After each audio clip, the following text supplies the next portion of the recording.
Satpol PP Kota Palembang akhirnya melakukan penertiban APK yang dinilai mengganggu keindahan Kota Palembang, utamanya alat peraga kampanye calon legislatif yang terpasang di ruas jalan protokol Kota Palembang.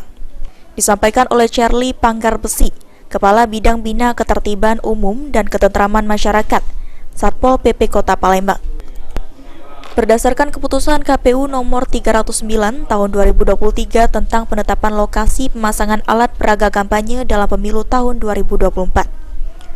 Untuk pemasangan APK di 18 kecamatan di Kota Palembang, pemasangan APK di jalan protokol tidak tertuang dalam keputusan KPU, sehingga pihaknya rutin melakukan penertiban APK melanggar aturan yang terpasang di jalan protokol, seperti di Jalan Kolonel Haji Burlian, Jalan Basuki Rahmat, dan Jalan Merdeka.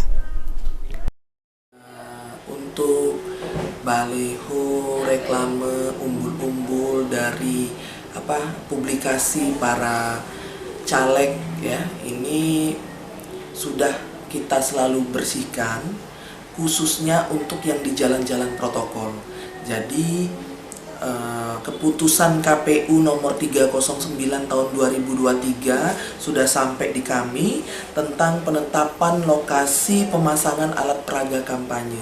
Jadi di sana tertuang di 18 kecamatan jalan-jalan mana saja yang istilahnya itu ditetapkan oleh KPU dapat dilakukan pemasangan alat peraga kampanye.